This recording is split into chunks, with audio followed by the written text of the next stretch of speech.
Hello, bonjour, namaste, everyone. Welcome to the Teatok. This is the platform where tea meets uncensored talk, empowering you one voice at a time. I am super thrilled to welcome our next guest, Dr. Padiachy. Welcome.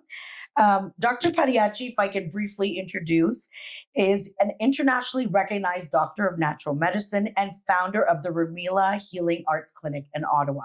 So don't mind me. Yes, I need to refer to my notes to make sure that I don't make any mistakes. We're not using any teleprompter. We're doing this very organically. She is the author of The Belly and the Beast. Yes, nerd alert. I only got it 24 hours before and I poured through this book. It is like the mini holy grail. And we're so excited to discuss this book today.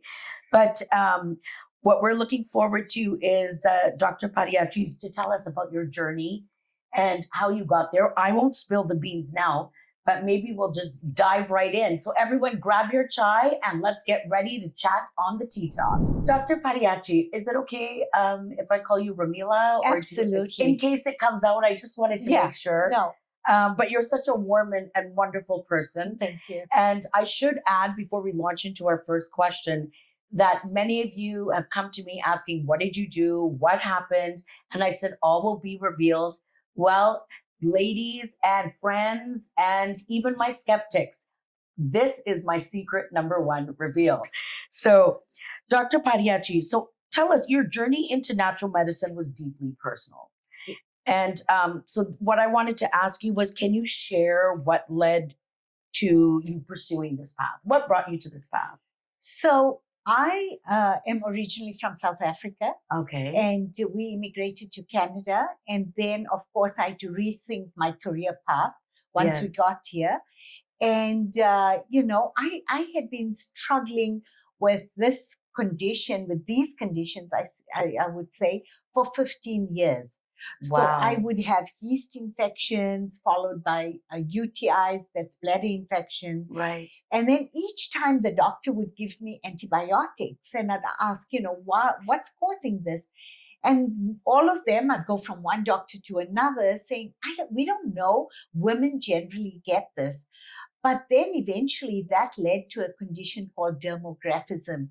That is a skin condition. So if you scratch, it welts. So I could literally scratch Ramila on my back and you'd be able to read it. Right. Okay. Yes. I know exactly what you're talking about. Yes. And then I also started getting joint pains, canker sores all the time. And so, but the thing is this, that I had all this going on in my body, but I looked perfectly healthy. So nobody knew that I'm struggling with this, right? Mm-hmm. And this is the condition. This is the belly of the beast. It's a beast that's within your body, but nobody else can see it. It's not like you broke a limb or something. Okay, but I got to pause because I have so much to unpack. I have so many questions for you. But just briefly, so when you said you were getting these recurring yeast infections, like how old were you? Like if you can just place us, not to date us or anything. Yes. But okay, so I like as a child? No, so I was like 16 when it started, and then it was 30 when we immigrated to Canada. Wow. So that was my time frame, right? So when I came here, I thought, okay, the doctors here would know what's happening. It was the same old story. Mm-hmm. And that's when I went into my own research, education, started taking courses, and then finally got to the root of my problem. So you went to the doctors here? Oh, yes. And what did they, like, what testing did they do on you? The same thing, right? Okay. They tested my blood. Right. Every blood work was normal, everything, allergy testing, all came back fine. But then how did you know you were not okay? Like what was it? What were your symptoms? My symptoms were the recurring yeast and bladder infection. Okay. And then I was extremely tired. At 30, I shouldn't be wanting to nap in the afternoon. Right? Yes. So it was just, all of that. And then, so now rethinking my career path. So what do we do when, we're in a dilemma? I'm praying the one night and I'm like, God, you brought us here with 3 children. Oh, wow. What are we going to do? We can't get jobs. I'm overqualified. I don't have Canadian experience. I don't have Canadian qualifications. So what were your qualifications different? Because I didn't want to interrupt you, but in South Africa. So I was a chemist in South Africa. Okay. I worked in the food industry, and then I worked in an adhesive company. Okay. And then we had our own business. So I, had all of that, but it was everything. We were overqualified. And then I was like, God, what are we going to do? And that's when I had this little voice speaking to my ear and saying, you need to work with people and you need to help people. So, and where was that little voice? Like, it just came. And when you hear that, what you say, people are crazy, right? And I used to say people are crazy when they say this.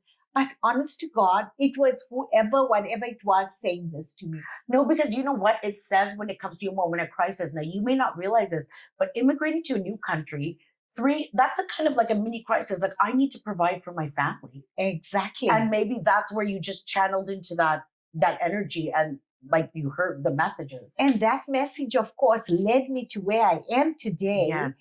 And then I turned to my husband and said, this is the message I'm getting. So he in turn said, why don't you see if they offer reflexology here? So also going back to South Africa, I used to have terrible lower back problems. And my husband, through a book, used to do reflexology on my feet. And I totally overcame this. Oh, and wow. He's like, go and see, if is he a reflexologist? He did eventually become a reflexologist. You guys are just naturally gifted. Right? It was just like, I guess it was, the universe called it so that was building right for us. And the next day I called around and there was a school offering reflexology starting that day with the new semester. And the lady said, I have a few spots. If you want to do it, come. And he was gone job hunting. We were here only 3 months at that time. Yes. And he came back and he said, go and check if I was doing it correct. And I went and I didn't realize the amount of causes and information available in complementary medicine. I was addicted, and that's where my journey began.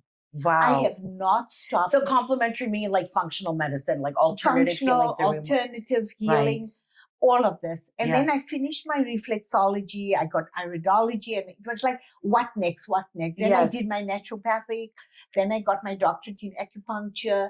And this was like, I started my career. And once I found the root cause of my problem and changed my diet. Okay, no, not yet. Wait.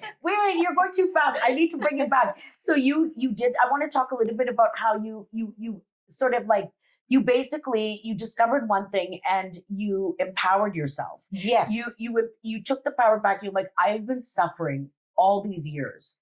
And I have to say it's personal to you and it's personal to me because we're going to come to that, how our paths met.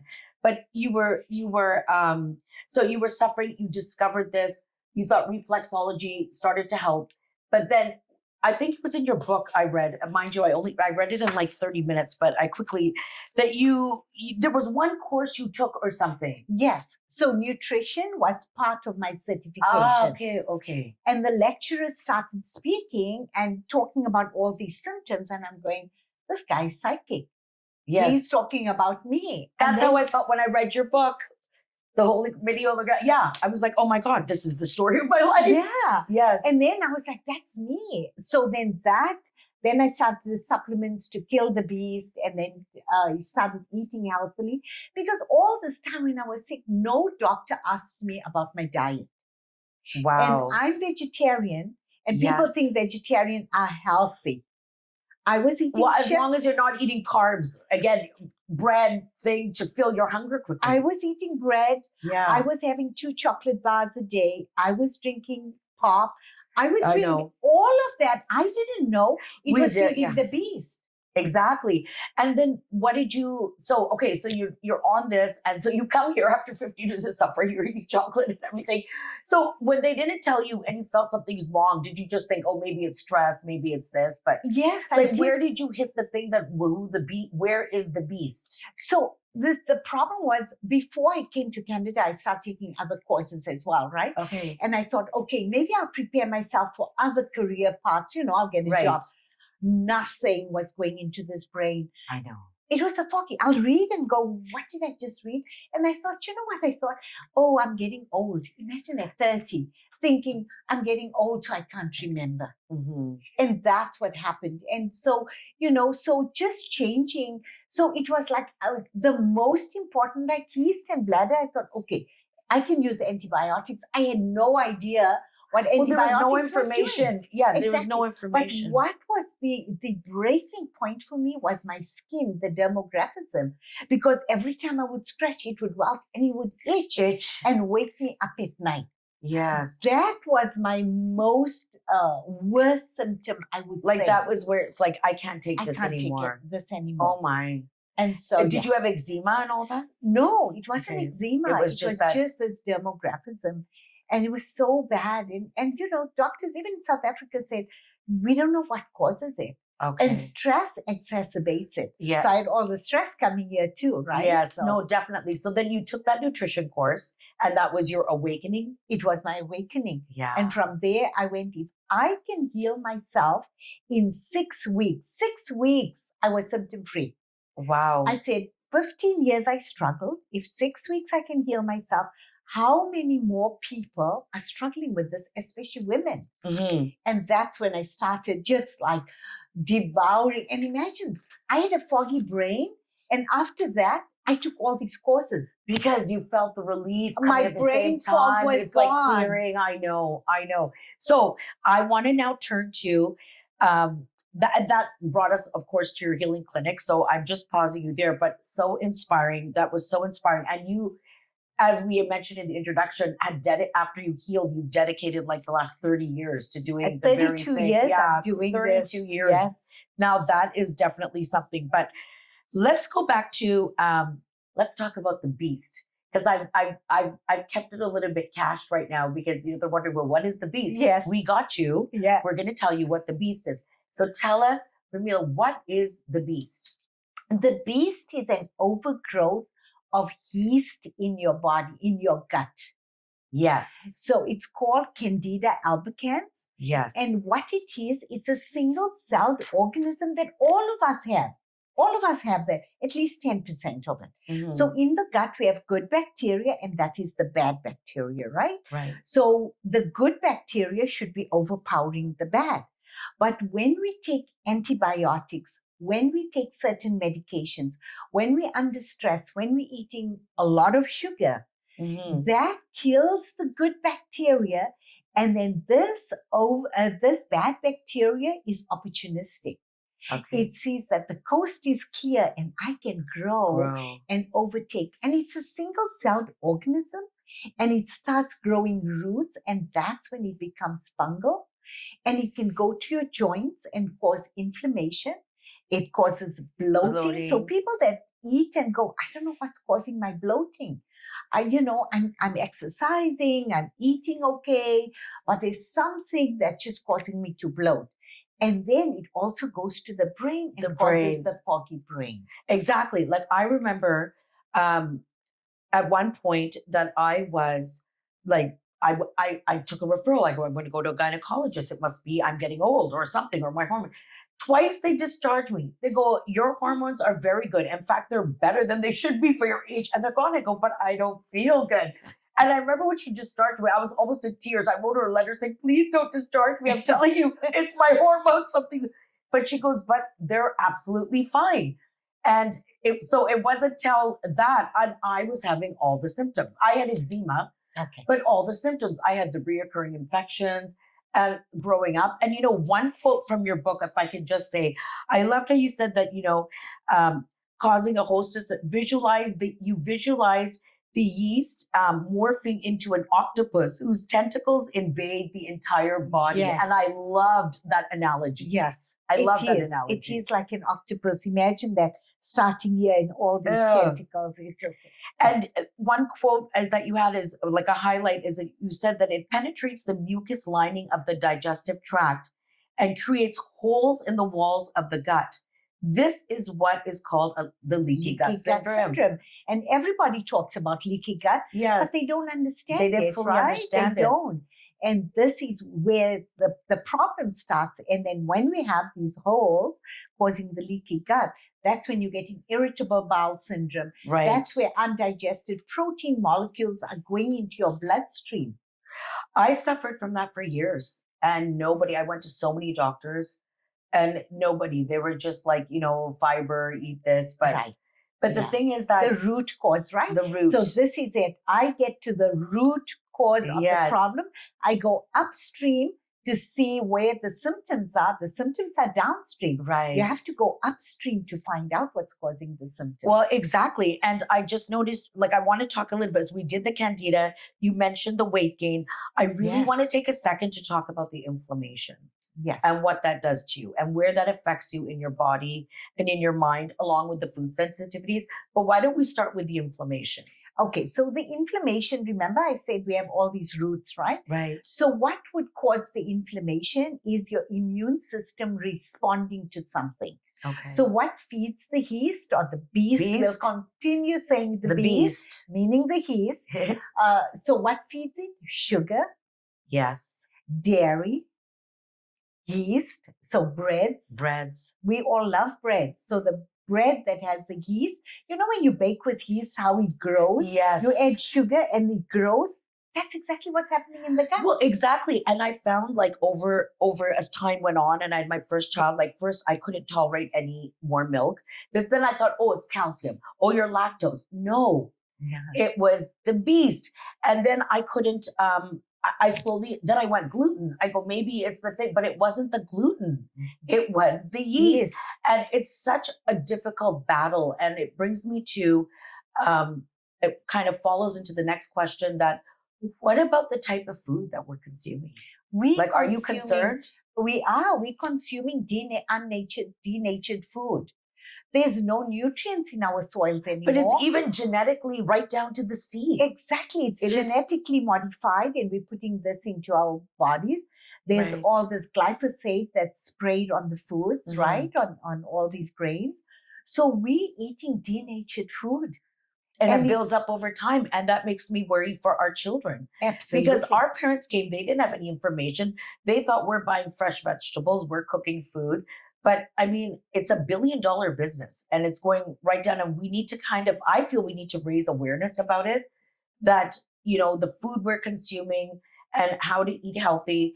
And that is something that you deal with. I know in your book, you have the whole, which I'm going to ask you about, or we can get into it now, is what's without revealing the secrets, they can come see you. But basically the protocol to follow, how do we know when we're shopping, if we identify the beast, what are the right foods to buy? How can we get guidance on that?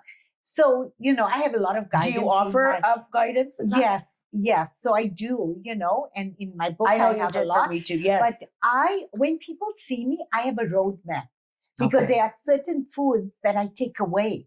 Because what we do is we starve the beast and we kill the beast.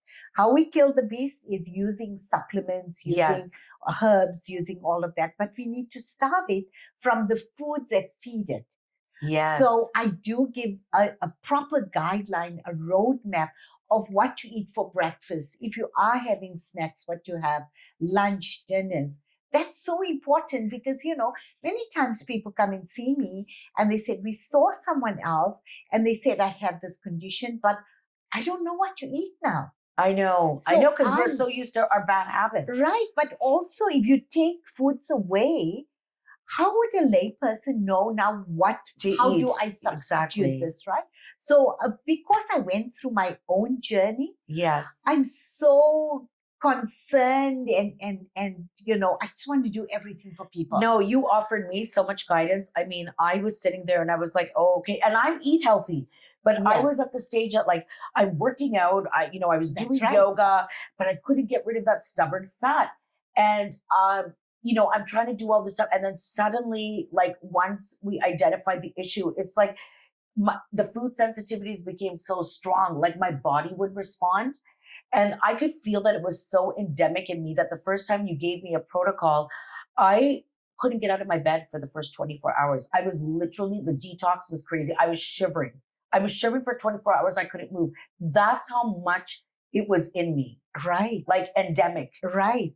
So not everybody has, That was an extreme. We don't want to scare you. Yes. Everyone's different. But it was it a good kind of detox, though. It's a My good body detox. needed it. But it also shows how much your body was infested with it. Yes. That's what it Because shows. suddenly, like that 24 hours later, like I got it, and it never happened again, but I sort of came out of it. Yes.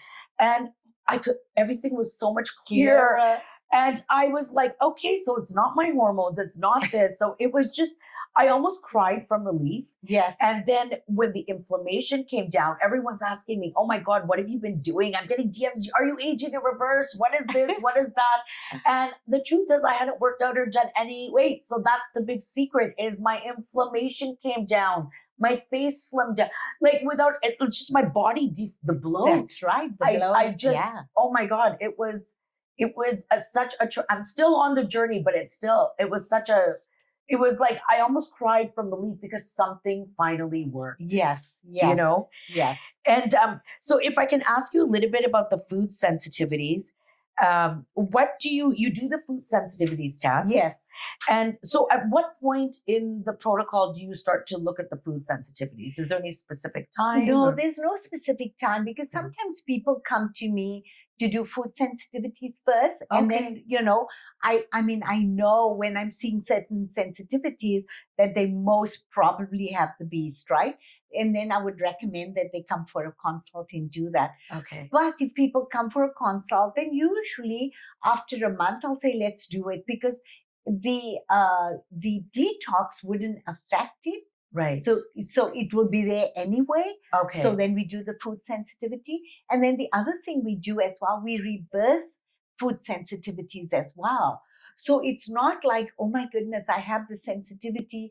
I cannot eat this for the rest of my life. Oh, no way. We can reverse it. So you can permanently reverse it? Permanently reverse it. Wow. And you'll be able to go back and have those foods. And, honestly, I believe in an 80-20 rule. Mm-hmm. And what that is that 80% of the time we should be eating healthily. And I'm teaching people this over the period that they see me, how to eat healthily. But there's that 20%. I want to go out. I want to go out to, with my family, or we invited to a party. Right. I want to be able you to want to have live that. your life and Exactly. enjoy. Yes. So we want that balance, right? Mm-hmm. And that's where people live with that. And that becomes our lifestyle. Because yes, and that's definitely very key. Like if it can adapt to your lifestyle and you don't want to live in this state of denial, like I can't have, right. You have to like be able to enjoy life. And especially our culture, it's such a foodie culture, you can't. So you're not going to sit there and not do anything. But, I think that awareness is coming out there to keep things in balance. Yes. And having said that about our food, our food is so conducive to this. There's things we need to pull out. Just, teaching people how to cook a little bit differently. But most of what we eat fits our program. Yes. Perfectly. So can you give an example, if you don't mind, without, taking away from what you're doing in your consults, but just like how would you suggest to cook a little differently? An example? Like using the bad oils. Right? So we know that the corn oil or the canola oil, all of those are so bad. So bad. So I'm teaching people to use, the coconut oil or ghee. Yes. Ghee's made it come back. Do you remember back in the day, it would be like, that's so fat, don't use it. And now they're all, oh, we love you. If they know it from we really want to make that DC ghee. I know. Right? I know. It is so healthy. So yes. And then using olive oil in your salads, So those are important things that I teach them. So natural oils. Natural oils. And then, of course, our dals, our beans, lentils, all of that is so healthy, right? And then, of course, one of the other things is not to kill our vegetables. Oh, I know. We literally kill it. Yes. Okay. Yes. Like overcooked in that much. But you know what? In India, like, see, everything. I was talking to my husband about this. He goes, everything is according to your climate and region. People used to eat all this, but they never got sick because the food was whole. It was fresh food. It was literally from the animal to the kitchen. Exactly. And they go to the market every day. They go to the market every day and they're cooking it. And because it was wholesome food, you never felt that, oh my, there is this, there was no preservatives and food coloring. That business wasn't there. And plus, at that time, putting a bit extra salt and all this, it was good because otherwise in the heat, you would dehydrate there. That's right. So everything according, but I do feel here in Canada, you have to adjust You have to adjust. And the salt we got back home was pure sea salt. Pure sea salt, yes. What we get here, not so much. Yeah, definitely the artificial food industry is and there is awareness coming, but for those of us that didn't know, and even now, like I find like I'm scanning things to give my kids, and Mom, my kids are addicted to the junk food. Like if I bring cut homemade French fries, they want that McCain's or something else. And I'm like, no, this is healthier. Right. What I'm saying to you. But yeah, I guess that could be a separate conversation in and of itself. Absolutely. In and of itself. I just wanted to ask you, like, what about young, like, for young girls growing up and all that? Like you mentioned that, maybe if they start to have symptoms of, having yeast infections is that something they could maybe go investigate and check for yeast? Now, just to clarify though, I don't think conventional or allopathic doctors will check for yeast, will they? No, they don't. No, they don't have any tests for it. So they don't, unfortunately. And, the symptoms are so varied. It's really multidimensional, right? Right. So even our treatment protocol has to be that. And it's interesting that you bring, young girls up because it's not only young kids. I find that there are babies that have an overgrowth of yeast in their body because the mom had it while she was pregnant and the gestation. Exactly. And then and so like I have so many kids where they had been diagnosed with the inability to thrive, babies. So they're not gaining weight. And doctors are like, we don't know what to do. You're feeding them properly, all of this. They come in, mom's still nursing. So mom has to be go on that protocol so that she's not eating the food to nurse them. And you see the kids, they come back and they've grown like 2 sizes into, it's amazing. Yes. So I have a feeling like this is sort of an undiagnosed, silent, like I won't say it's an epidemic. Definitely, it's an epidemic. Rice University, they've done research, and according to them, 70% of the population is walking around with it and not even knowing it. Probably because then our bodies get, like you said, the beast goes to what's familiar. And in my case, I felt like it literally spread it like a lifetime of roots. Yes. Poor eating habits. I was working constantly. But I think that, if we're tying up to the foggy brain that came in, it came much earlier on, but I felt it got exacerbated with age.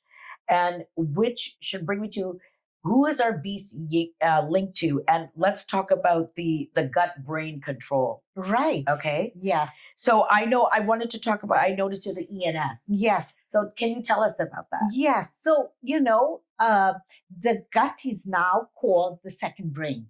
Yes. And the gut has its own enteric nervous system. It has its own nervous system.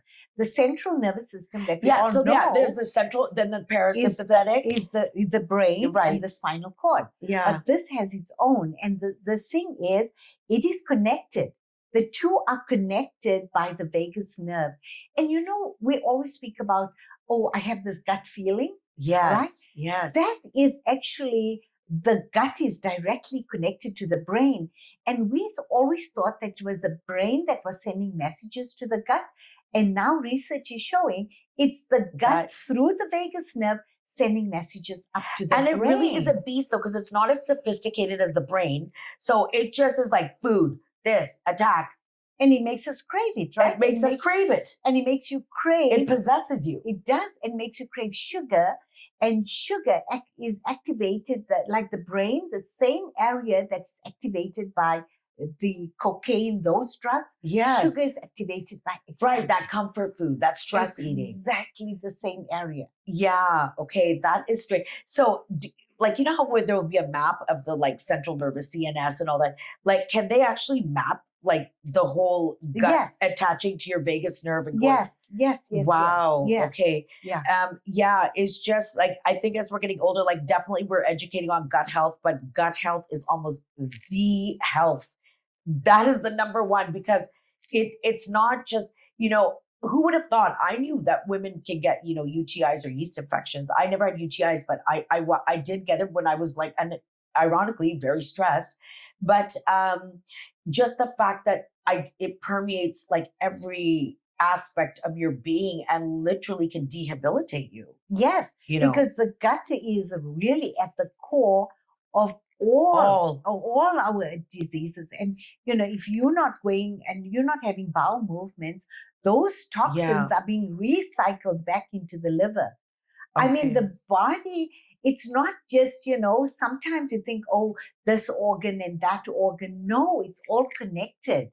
right. The physiology of the body is so important, how one affects the other. Unfortunately, our healthcare system tends to look at things in isolation, but the reality is our body is our mind, body, soul are all interconnected. Exactly. And so, which brings me to the emotional part is, does stress have anything to do with this? Absolutely. So stress, when we are under stress, we're running on adrenaline, and we also synthesize, the adrenal gland synthesizes cortisol.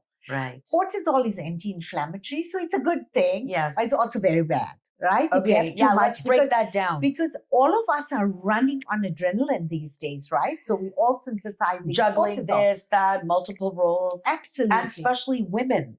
Right? We're still being wives, mothers, and we have full-time jobs. We're basically caregivers. Everything, right? And sometimes we're the sandwich generation. So we're taking care of parents as well as kids. So we're right in the middle there, Absolutely. right? I'm sure many of the viewers could relate to that too. Especially our age, you've got your parents or your in-laws, then you have your kids and you're juggling it all. Plus, the pressure now, you have to have a career, you have to have this, you have to have that. And then, and the thing is why it's easily missed is because for years I thought, oh, I just haven't slept properly.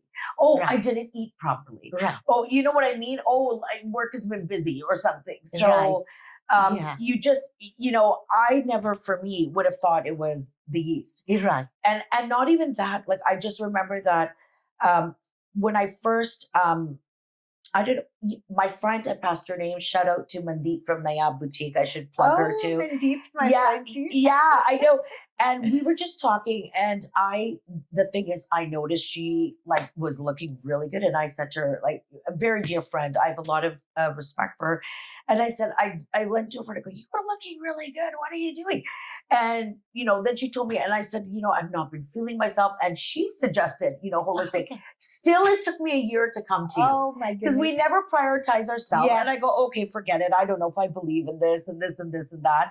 And then somehow when I kind of just started to go back into my yoga and do a mind shift, because I felt like I was spiraling downward, I just knew, I was like, I need Ayurvedic. I need some naturopath. I need some long-term well care. And it just, for me, that's the turnaround. That's That's still my journey. Right. It was just years. It's taking me longer, but I just feel so much better. Oh my goodness. Feel so much better. And because you're right, if the stress affects you. Right. So let's get back to cortisol. The cortisol. Right? So when cortisol is high, then what happens is that lowers the immune system. And 70% of our immune system is housed in our gut. Yes. 90% of serotonin, the happy hormone, I didn't know. In the gut. That was a kill. I thought it was in our pituitary or we always think in the gut. It's in the brain. Only 10% in the brain. So when we're getting onto all this medication, we should be looking deeper. So then the cortisol, when cortisol is high, glucose goes high as well. And glucose is a sugar that then feeds the beast. Wow. And then when cortisol is high, especially if it's high at night, it should come down at night.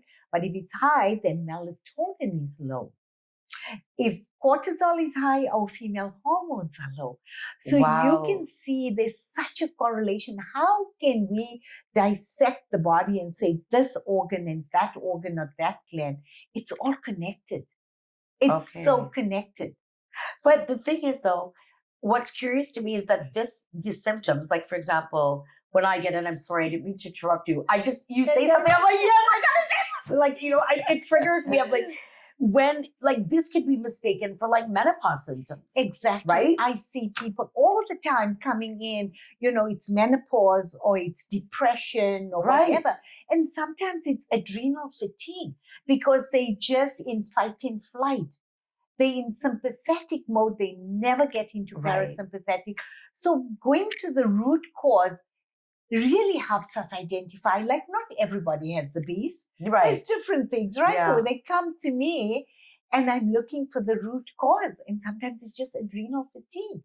Yeah. Or who knows? It's like a vicious cycle. It's a vicious. Like I think I was in adrenal fatigue like for years. And then escalated. Like having a very aggressive career. Yes. And then, you're juggling children, you're juggling this, and and your body's kind of caving in, but you're pushing and pushing, which we all tend to do. But having someone and I almost give up on going to doctors because they will all just send me away saying, you're absolutely fine. You're absolutely fine. Because your blood work shows fine. Fine. If they do I went with hormones. CT scans, all of that. Like if it's everything was fine. Everything, ultrasounds, everything is fine. And then, you can't blame them because they're looking at this and it's all fine. So what do? There's nothing. Fortunately, we are trained differently. I know. So we train to look deeper and still remember the physiology of the body, and that's where we go. And then we look at the emotional side. Well, I was just going to say, it's part of your assessment, emotional health. Yes, it is. Okay. And, I do a lot of emotional work. I have an emotional release technique where I do timeline. Okay. I go back, I start from in utero and continue to where we are today. Okay. And I release the emotion from cell memory. Wow. Is it like hypnosis or something? No, it's not. Oh. No. And it's like, see, so what's the process? The patient's awake and. Oh, yes. They absolutely. Is it like talk therapy? No, it's not. I'm not a therapist. So it's not talk therapy. But this is something else. I believe that I was brought to Canada to fulfill this career. To fulfill my purpose, I should say. Because I did all of this and, I used to send people that had emotional stuff, go and see this person, this, and I'll come back and say, I still don't. And one day I was sitting and I was like, God, show me. You really want me to do this? Show me. Yeah. And it was like a lightning bolt that you have a deep faith. Like you were guided by that faith. Honestly. That because you're in tune with your body, that higher energy. Absolutely. I'm yes, so that frequency. Into it. That frequency is so important. So important. Right? And one day, like about a month or 6 weeks, it came into me, do this. And so I knew, right? I knew emotions. I knew how to test. Because I do kinesiology tests. It was just, how do I release this? Yes. And that was the answer. And I work on the autonomic nervous system. Mm-hmm. I test to see when was the first manifestation. And then I tell people, this is what I'm finding at this age.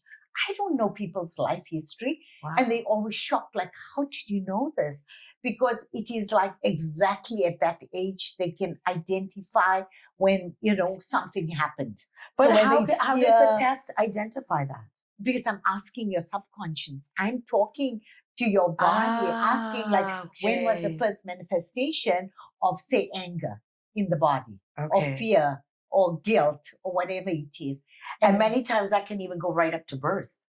Coming out of the birth canal. That's what I'm saying, right? I do timeline. Right. I start from in utero because research is showing this, that if mom is experiencing a specific emotion when she's pregnant, it's being transferred to the baby. So there comes generational exactly. trauma.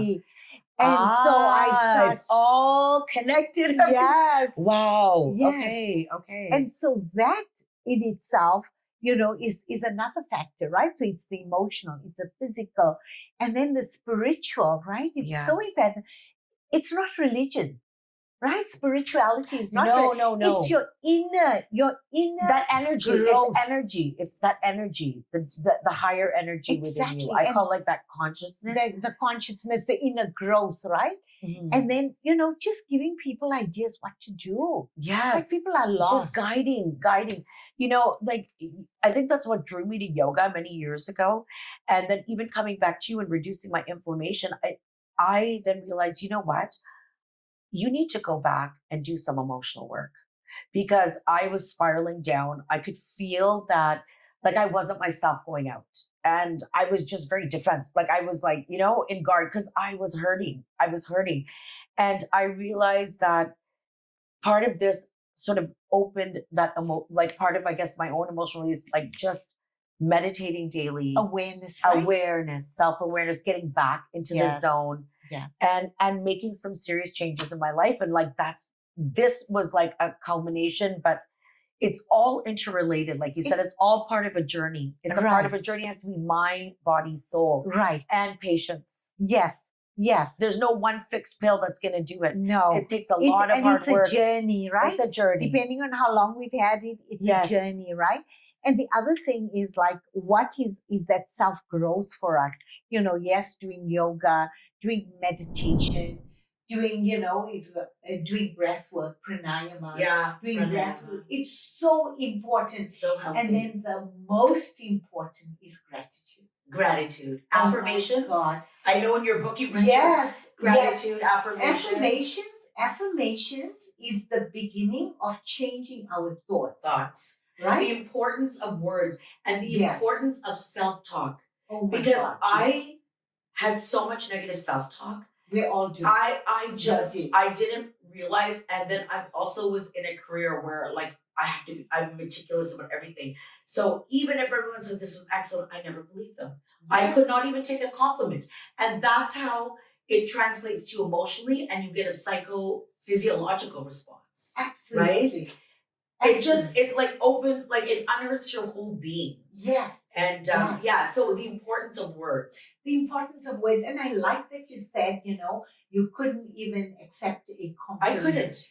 We couldn't. I remember going for a seminar in the US, and we had to sit across a person that we don't know, look into each other's eyes and tell what we're seeing. Now we don't know each other. Right. This person's telling me things and I'm crying because I could not accept those compliments. Yes. Because, I think culturally, we just have to strive and be the best. And like nobody tells us you're good enough, And actually that's what we were even if when I got older and men would approach me or this, like they're looking for, if somebody, somebody would like me and I would just be like, oh, he's probably not in his senses. Like I would just not react because I just couldn't believe it. Exactly. Yeah. And that was the first time where I started breaking through that and then coming back and doing affirmations. Right. And for the viewers. Did that affect your self-esteem? Yes. Oh, absolutely. Yeah, because it killed mine. It killed mine. And after that, the growth I've had is just phenomenal. It's amazing. And if someone now says, you're so amazing, I'm able to say thank you and accept it and not give it back immediately. Oh my God, you're amazing too. Yes. Because you just negate that. Or I would deflect. I would use deflect. Exactly. Oh, you're so this. Oh, how do you do it? Oh, you look gorgeous. I'm like, oh, whatever. You are the gorgeous one. You know what I mean? Like I just deflected because I couldn't. The system. It's just and you don't realize you're doing that. Don't realize. So it, part of it was what you talked about in your book too is mindfulness. But one of the affirmations that I used in the beginning was I love myself and I approve of myself. Yeah. That became my mantra. I'd be driving, I approve of myself, love myself. It became my mantra. And one day it just stopped. And then after a while I realized I don't say that anymore. But the shift happened.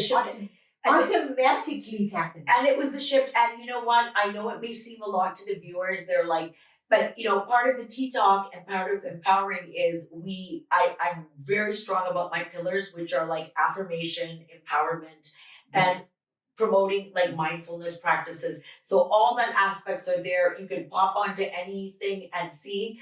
We will also tag Ramila. And I just want to say this book it's not complicated. If you're a busy person and it is so, what I loved about it was so simple, nothing over. And you've said that, like, it's just was such an easy, pleasant read. But there is a world of gems in her book. Like, look at me. I scoured through this one. Like, I had 30 minutes, and maybe it was that lawyer nerd in me. I'm like, okay, I'm going to do this. Yeah. But there was just so many things, and it's so nice that you could quickly just flip back. It's not the intention when I wrote this book was that a high school child could pick it up and read it and understand it. Absolutely. So I kept it at that level because for me, the most important thing is education and empowerment. Yes. If you don't have that. And that is what the Teatok Uncensored is about. It's all about empowerment. And that's why I think it was very symbiotic. Like I said, when I was speaking to you, I didn't want to just bring guests on for the sake of having guests. I wanted it to, like, I have a plan and I have a vision, and I wanted it to correspond with my pillars. And you were such a natural fit. And I was just like, I honestly thought you wouldn't even come. Like I said, I was just thrilled because I did my mindfulness before I wrote to you. I manifested and I said, now I leave it to you. And you know what? Like the frequencies matched, and here we are today. And it just rolls so naturally. Yes. But also from my personal experience. But if I could just say, like, this is, I know there's so much more we could go into. Literally, I could have you here for 5 more sessions, but it's so good because you give a practical guide for even just the foods. It's just everything in one, and it gives you avenues to dig deeper in areas that you feel you need to dig deeper. So I need to plug this book because I love it. And I will cherish it. See, the reason why I had to tab because I didn't want to ruin it because you signed it, and I didn't want to highlight it because I tend to destroy books. But I guess just to close off, Ramila, I just wanted to ask a few things. So just a few things for our viewers. So you're also a public speaker, you're an educator, and I want to know what motivates you to share your knowledge with the wider audiences. I believe that this is my mission. This is my purpose. This is my dharma. Yes, this is really, that's what it's a calling. It's a calling. I love what I do. When people come into the office, they see me light up. Yes. I speak about it. I just love it.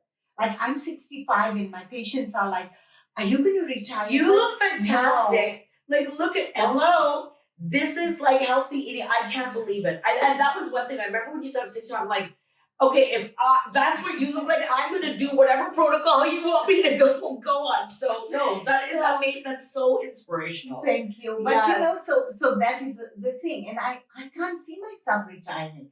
No, you have so much to do. I have so much to give. Yes. Because as I said, my mission is to educate and empower. Mm-hmm. Because if you're educated, you're empowered.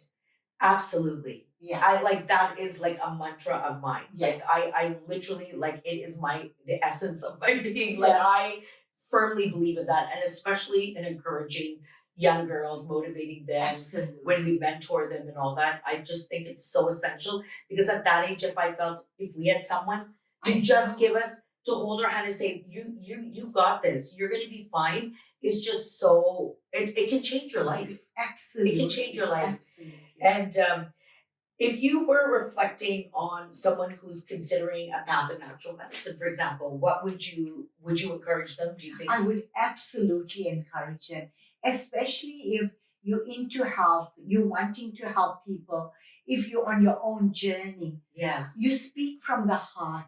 You know what it feels like. My daughter's a naturopathic doctor.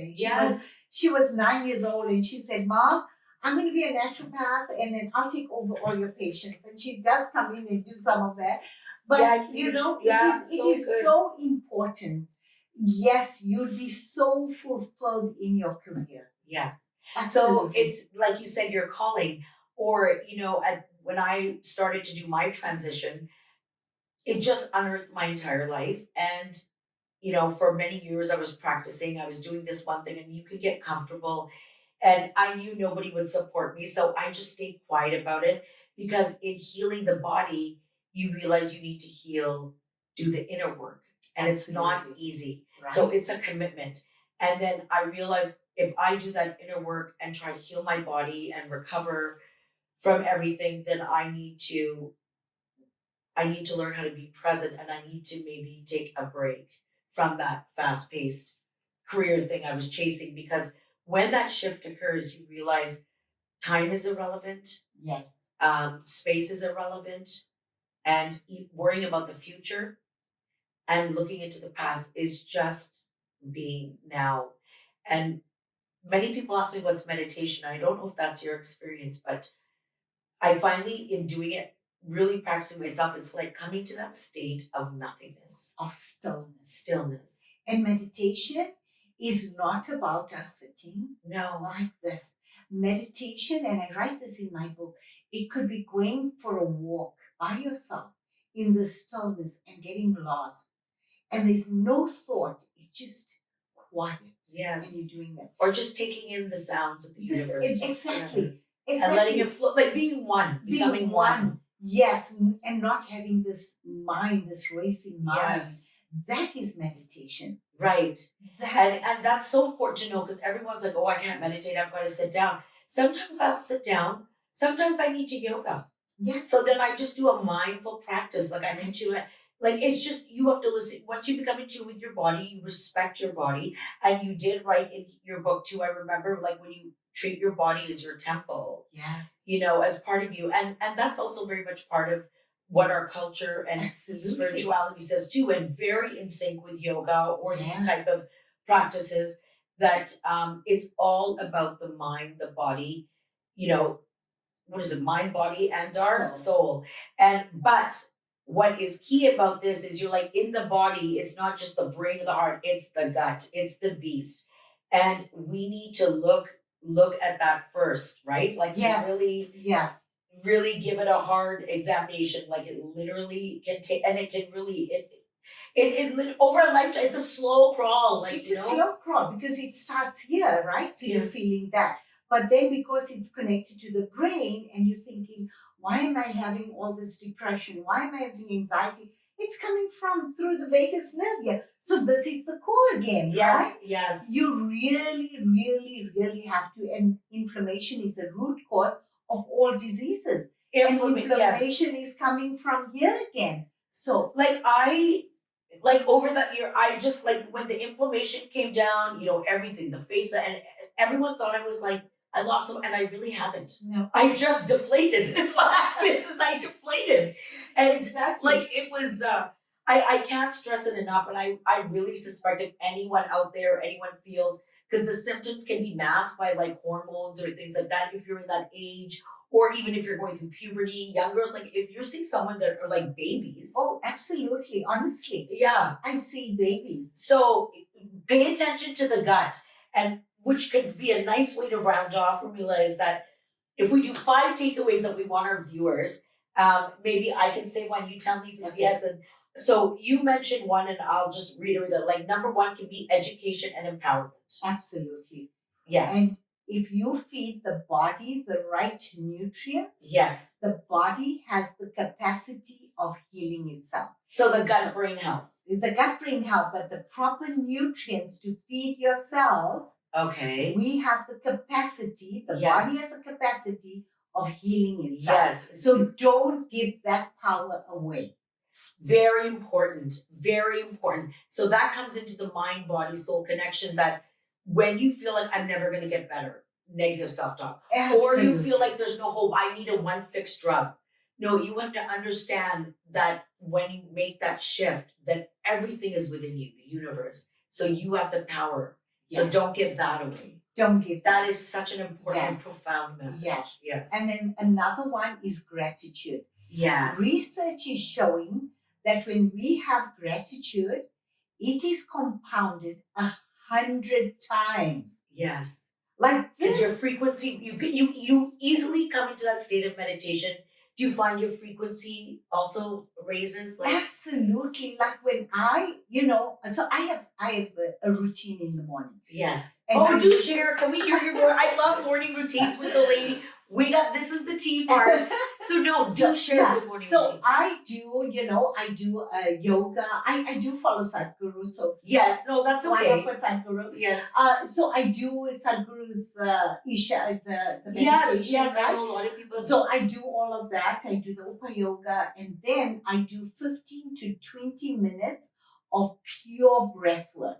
Wow. And it varied breath work, right? So I would do alkaline breathing or box breathing, or I'll mix them together. There's so many techniques. Yes. That is what gets you into parasympathetic. So during the day, if you are really stressed, you can use some of those simple breath techniques and it will totally calm you. Would you mind showing, like, for example, like one or two, like what was, I don't know, I know the Sanskrit ones because through yoga, but I'm sure they're very similar. Yeah. So the box breathing is breathe in for 4. Oh, yes. Breathe, hold for 4, out for 4, hold for 4. Okay. And for yoginis out there, that's the Nadi Shodhana, like we breathe in, we hold it. No. So that is alternate nostril. That's not alternate. Okay. Yeah, that's alternate nostril breathing. Okay, right? okay. So that is another one. This is literally just the holding. So this is the just deep like breath. You breathe in. Okay. Hold. Yeah. Breathe out. Hold. Okay. That's it. And then you can also breathe in for 4, hold for 7, and breathe out for 8. Yeah, the rhythmic. That gets you into such a calm state. Yes. So depending on what my morning, I'll just alternate, or sometimes I'll combine. Yeah. So if you what about when we say the deep breathing mode? I'm just curious, like in yoga, like we do that Vijaya breath, like you hold in and then you bring that out, or is that the box? Like what is the box breathing? The box breathing is basically just training your mind to with it. Yeah. So in, stop, out, stop, right? Okay. Yeah. And then we have in and basically diaphragmatic breath. Yes. Diaphragmatic breath. And then we also have the Ujjayi breath. Yeah, the Ujjayi breath. Right? That's Ujjayi breath. So I do that as well. So it depends. So yeah, exactly what your body needs. I do 15 minutes of that, just like breath work. Wow. And then I write in my journal, my gratitude journal, every morning. Yes. So even if there's a day where I feel like I can't do my entire routine, because we all have days. Right. So I'm not one that's going to say, oh, I do everything every day. No. There are days when, it doesn't happen, especially when my granddaughter sleeps. Of course. Over, then she wakes up and says, Mama. Yes. But then, no matter what happens, my gratitude journal, I must write in. No matter what. No matter what. Okay. That's non-negotiable. Okay. And I write 5 to 10 things, as many things that come to me of what I'm grateful for. Now, sometimes people like writing at the end of the day because then they're thinking, where were they at that quiet time? Yeah. Oh, yeah. Okay. For me, I write in the morning what I'm grateful for, and my sleep. I'm also a big nerd with sleep. Maybe one day we'll just talk about yes, sleep. we should. And, and then I would write in my gratitude journal and then give thanks. Like, really feel that thank you. Okay, so that's part of the manifesting. So basically, let's say for all the busy moms or, young people who have young children or even kids, just busy life. So you're saying if you couldn't even do the meditation, or you could at least the gratitude is what gratitude, yes. You don't give up on the gratitude. No. So because we often say like I've also been part of my morning routine, and that's been a huge part of our shift, is that just being present and being consistent. And it's not easy. Like, it's really not easy. I can tell you from myself, I also don't have the time to sit all the time. But what I told myself is, like, if I sit, like, I always have, for me, I have to do yoga. Like, I have to come back, because while I was going through this when I was just really hitting rock bottom, I just found I couldn't even do yoga and the joints and everything. And now it's part of, like, you listen to your body, it's part of that therapy and just coming to that, like, safe space.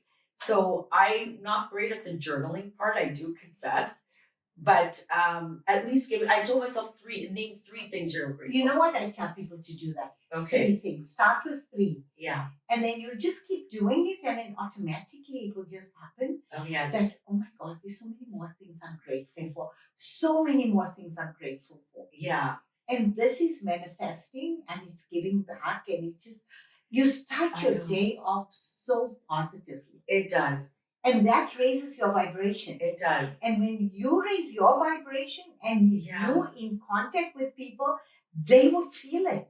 Because I was just listening to something recently and they said that your vibration is felt 8 to 20 feet, I think yeah. he said. 8 to 20 feet. Now imagine that. Now, if you stress, people around you are going to automatically, and we know that. And you know, when you walk into a room, sometimes people, you know, there are certain people that walk into a room and you go, oh my God, we just feel your energy. Yes. Those are the people that are so connected, so grounded. I feel your energy. And that probably reflects in the fact that, you know, like you do a morning routine. Absolutely. I mean, I'm very recent into it. It's not like I've been doing it for years. I mean, I knew about it, but it's one thing when you know and then to actually practice. And for those that are listening, like even if don't be kind to yourself if you can't do everything. Absolutely. It's okay. The thing is to tune your mind to it. So I just told myself that that was very key for me because what would happen is I would feel guilty if I couldn't do it all of this. Okay, then I'll do it tomorrow. I'll do it tomorrow. And then it was stressing me out so much that I couldn't do it that I just said no, even if it's a minute, even if it's 30 seconds. It's the same principle I apply to yoga. Like if I can come onto the mat, just show up and sit there and that's it, that's fine. Yes. So a part of it's just, and once you accept it, like you said, then you just gravitate naturally. You do, and just, you know, for the viewers, don't be hard on yourself because that is when the negative talk comes in. Yeah. And that's what we're trying to avoid, right? So don't beat yourself up. Yes. Don't beat yourself. Okay, today I couldn't do it. Tomorrow I'll do it. But don't go like, oh, I didn't do it, so just forget about it. Yeah. Like even or I'm so bad, I never can do it right. Yeah. Right? Because we're so good at beating ourselves. Yeah, and being guilty. We don't want to do that. Yes. That is the last thing you want to do. You want, so, and a way to tackle it is, would you say, do what resonates to you? Exactly. Okay. Exactly. Do exactly. Like for you, you need to do your gratitude. That's just what you need for your peace. Oh my God. At the end, like that is like the bow for me. Yes. The right time, the bow at the end. That is something. So even if I don't do my morning practice, right, that I will still go and do. Okay. I will go and play with my granddaughter, but I'll go back in my room and I'll go and do it. So what if someone says I had such a busy day and it's like 10 o'clock that night and they just like, I need to collapse? Is that an excuse for giving yourselves? You know what? Then do it mentally. Yes. As you're falling asleep, just reflect on what am I grateful for. Right? Right. Just, absolutely. Because as we're falling and when we have a busy day, the mind is racing. You go to bed, that mind is still racing. That gratitude is going to bring it down into parasympathetic. Oh yeah, I've even started now. Like if I have to do the dishes, that's my time because I'm just left alone, and I'm being mindful and doing the meditation there because I know my kids have activities. So you know what it is when you're committed to it, you will find a way. And again, don't worry about the time. Just show up. Just show up. The journey. Everyone has their own journey, right? Absolutely. And everyone's journey is unique. It's not a race. It's not a race. And just that shift in me, I can't tell you. It just, my perspective is, I'm so grateful. I'm just so grateful for all the energies in my life. I'm sure you were impacted by people. So much. You know? So much. I mean, I'm just grateful to all the teachers I've had over the years.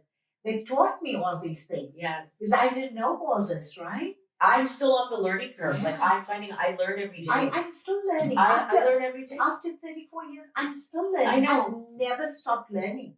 That's fantastic. Yeah. So that's that inner child is to never let that you're always learning. Like you're so not ready to step back or slow down. No. And that's part of the detox. A detox of your, mind, body, soul. And we have to do it all the time, right? I find that if you don't, life forces you to deal with it. Like I think I hit that point. Like it was always this, and I just hit that. I'm a very I just know spirituality is very important to me, and I could feel I was deviating, but I was on this corporate, and it just I think I had severe burnout, and that just which is symptomatic for many people. Yes, you know, and it's so beautiful that you realized it. Yeah. Yeah. Yeah, it was hard to I'm sure. realize it. That was a year process in itself. Yes. I'm on the slow train, but you're undoing a lifetime. But I can just say that I'm definitely not there, not where you are.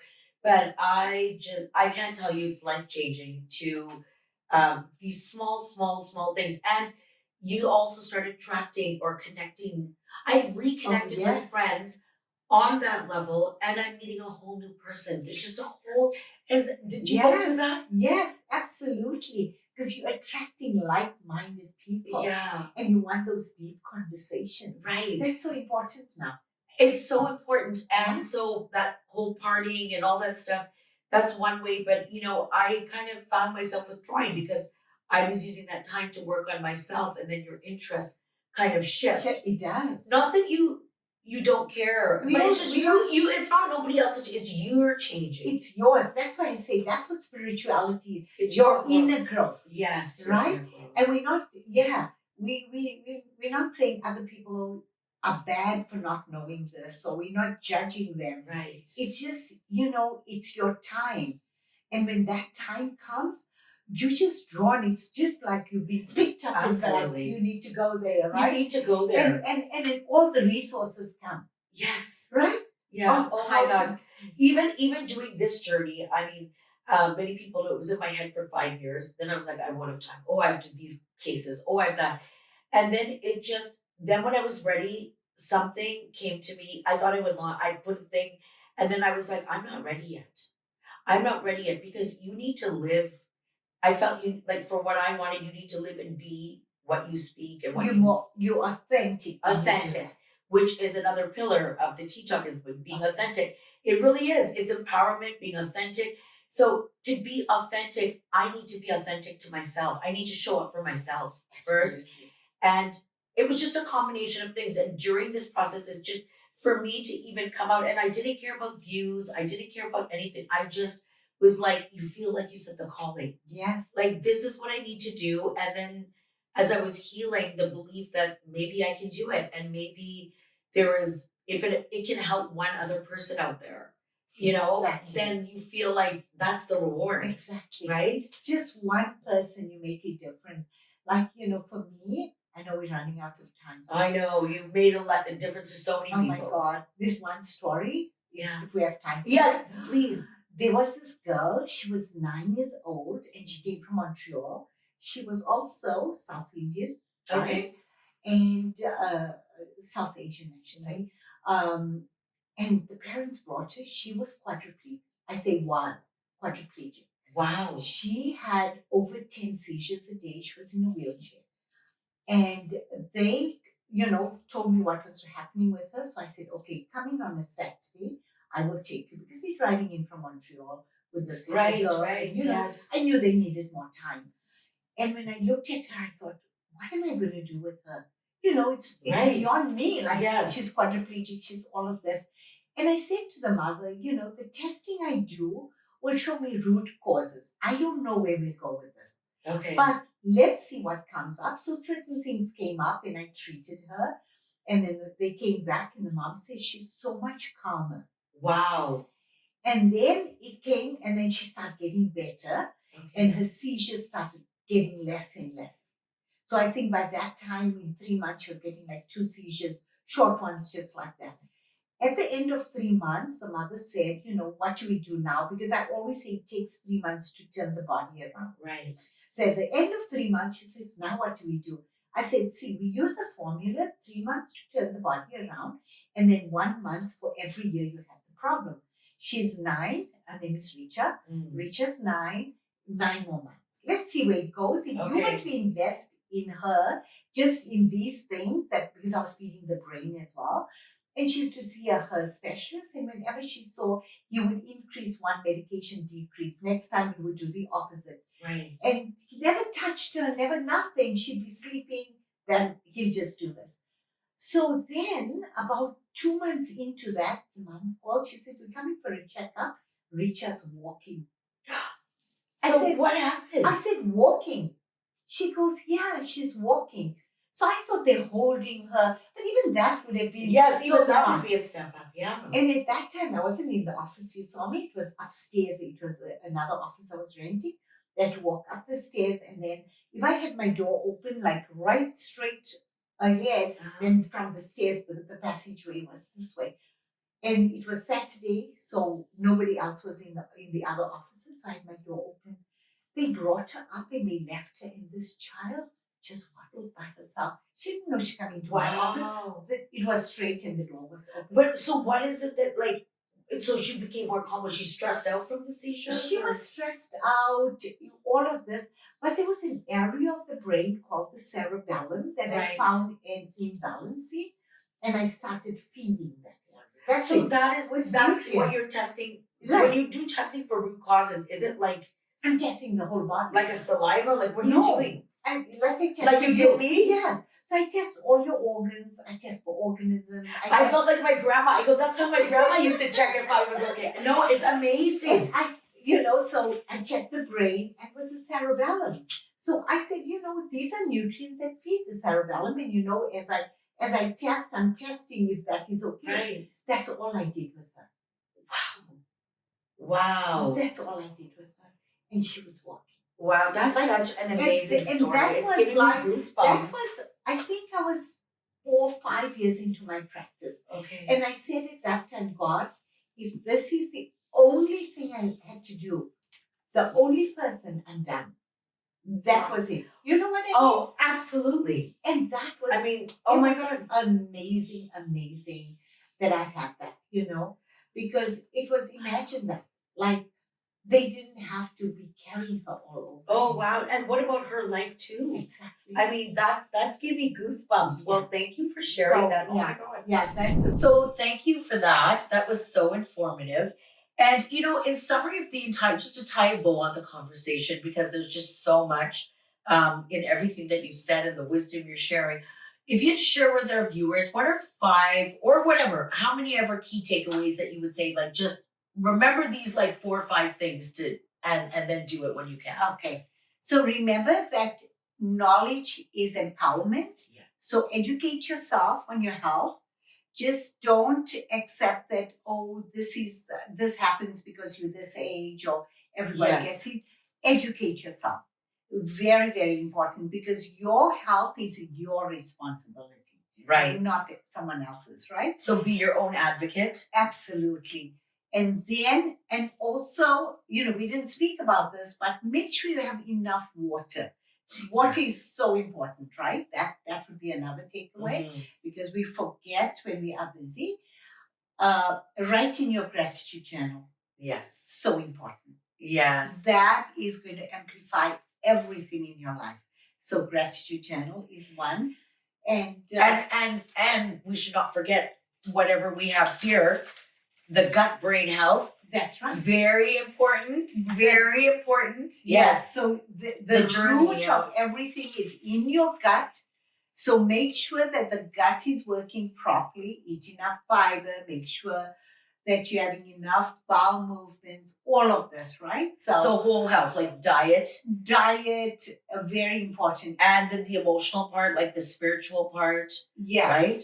The emotional, spiritual, the mental, all of that is so important. And then, finally, it's just be yourself. And if you can't do something one day, don't beat yourself up. Yeah. Be kind to yourself. Be very kind. We are so kind to other people. Mm-hmm. We don't know how to be kind to ourselves. Right. We say kind things to others, but we say nasty things to ourselves. Yeah. It's so bad that we as women, we do this. So just be kind to yourself. You're kind to yourself. And I think that awareness is now slowly coming on. Like, even the fact that we can talk about this emotional aspect, but I really found fascinating is the holistic healing. Yes. That it is not just anything in isolation. You have to do it all. And yes, just show up, do what you can. It's not the end of the world. And it doesn't necessarily mean that you have to sit down in one place and be still. You can even be mindful while you're on the go. Exactly. As long as you're present, right? And presence is so important. And stillness. You said something that was so beautiful because you said, you had to take time off and be still to get to the next. Because if you are not still, you cannot get the answers. Yeah. One of my teachers, I guess there was a lot of pain because to be still, I had to go in deep into a lot of things that I even forgot about. So it's just, I didn't want to be still, I guess, because that would, yes, because stillness brings out demons, right? yes. Oh God. Whoa, the Pandora's box. Right. It opened up. Yes. Yeah. And one of my quantum physics teachers, Dr. Goswami, he always says, be, do, be, do. You cannot do without being. Yes. And being is your quiet time. So you have to be able to do. I have goosebumps. Yes, absolutely, absolutely. And I know it's really is a commitment, but I can't, you know what, when you feel the benefits, and you feel that, when you shift, you just become, like you said, you used to tell yourself, I love myself like this, like that. Oh, yes. And then suddenly you didn't have to say it to yourself anymore because you just became you one. You just become that being. You become that right? being. Exactly. So words are important too. Yes. And no, this is a journey, but it is so worth it. I don't know. I suspect, like you said, it's an endemic. And I just want to say what an inspiration you are, Ramila. You have been just so wonderful to talk to. Your spirituality, I feel your energy. And I am so honored to celebrate you as part of our celebrating community. And I want to personally thank you so much again. I still have so much more to talk to you about. I think I might have to bring you back. Sure. This was such a beautiful conversation. I had a beautiful, yes. No, we will. And for viewers, we will plug everything in the link. How to get in touch with Ramila. I highly recommend it. And it is very organic to have you on. And thank you so much. Again, we got to do the Teatok. Yes. Okay. Take care, everyone. And we'll see you soon. Bye-bye.